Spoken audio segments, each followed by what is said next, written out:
माननीय श्री राहुल कासवां। धन्यवाद अध्यक्ष महोदय। माननीय अध्यक्ष महोदय, आपने मुझे वर्ष 2024-25 के बजट में सप्लीमेंट्री डिमांड फॉर ग्रांट्स पर बोलने का मौका दिया है। मैं आपका बहुत बहुत आभार व्यक्त करता हूं।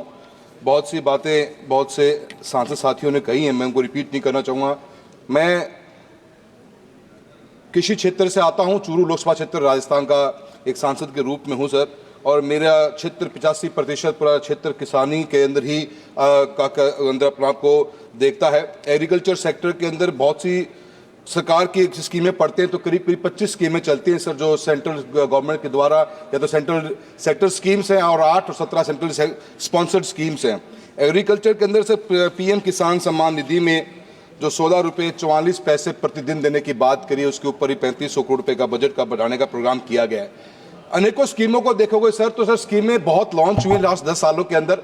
उन स्कीमों की वैल्यू आज वो कहाँ स्टैंड करती है, बहुत बड़ा हमें एक मंथन करना पड़ेगा। मैं समझता हूँ मंत्रालयों को भी इसके बारे में वैल्यूएशन करनी पड़ेगी कि where do we stand after 10 years of launching of these schemes at some particular time. Sir प्रधानमंत्री फसल बीमा योजना की स्कीम के बारे में मैंने आज भी बात कही, एक अच्छी स्कीम थी सर, पर आज हालत कैसा राजस्थान एक स्टेट के अंदर जिस जहाँ से हम आते हैं, एक साल से ऊपर हो गया, एक साल से ऊपर सरकारें अपने हिस्से का प्रीमियम की राशि नहीं भरती। सर 2% की राशि किसान ने भर दी, अपना प्रीमियम भर दिया सर, पर आज स्टेट गवर्नमेंट 2023-24 की रबी की राशि को आज भरने में सक्षम नहीं है।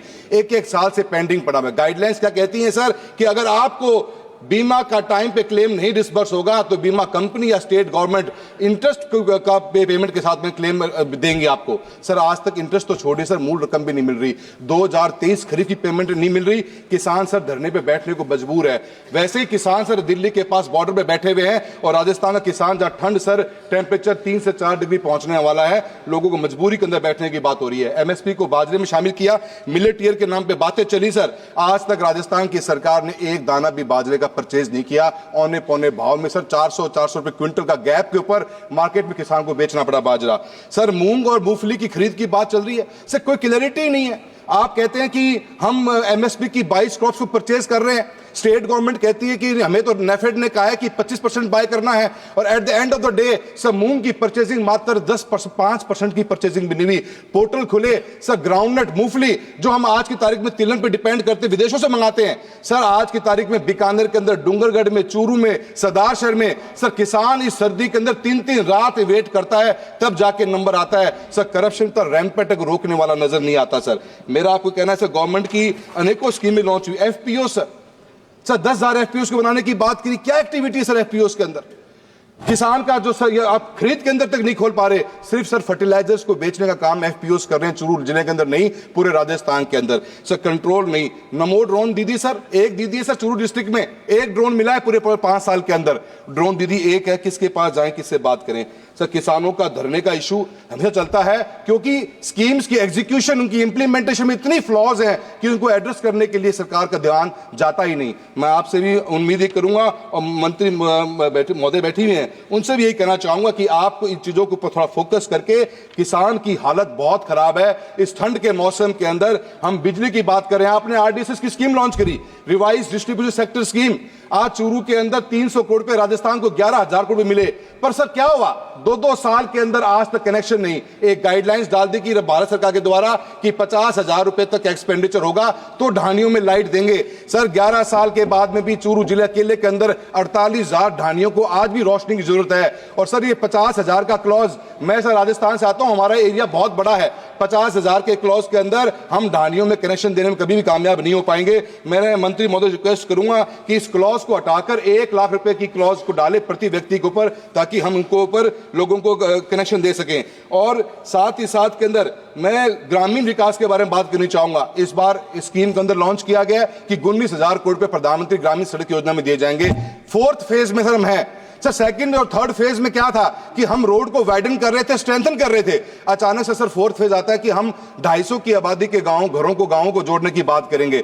सर आज चूरू के अंदर हमारे 100% गांव जुड़े हुए हैं, पर वी नीड एक्स्ट्रा रोड्स। कहां से लेके आए? स्टेट गवर्नमेंट के पास पैसा नहीं है। मेरा आपसे निवेदन है कि प्रधानमंत्री ग्रामीण सड़क की गाइडलाइंस को चेंज कर 250 की आबादी से घटाकर 150 किया जाए और मल्टीपल कनेक्टिविटी का प्रावधान छोड़ा जाए, ताकि किसान को गांव के अंदर, आपने एक रोड दे दी सर, 98 में अटल बिहारी वाजपेयी जी रोड का प्रोग्राम लेके आए थे, पर आज भी गांव में दूसरी कनेक्टिविटी का कोई प्रावधान नहीं। स्टेट गवर्नमेंट के पास न पैसा है, न स्टीम है, न सिस्टम है काम करने के लिए। मैं मंत्री महोदय से निवेदन करूंगा कि ग्रामीण विकास मंत्रालय की इस रोड सेक्टर के अंदर आप अनेकों गांव, अलग अलग गांव को अलग गांव से जोड़ने का प्रावधान करिए। एटलीस्ट पंचायत हेडक्वार्टर तक तो गांव जुड़े, इसका प्रावधान आप देने का काम करेंगे। रोड ट्रांसपोर्ट डिपार्टमेंट के अंदर 35 sir with in a minute, sir with in a minute, मैं सीआरएफ की बात करूंगा। सीआरएफ के रोड मेंटेनेंस के लिए 2150 करोड़ रुपए का प्रावधान रखा गया है। सर सीआरएफ की सेतु बंधन स्कीम पिछले साल लॉन्च करी गई। सेतु बंधन स्कीम के टेंडर 2023 मार्च में हुए।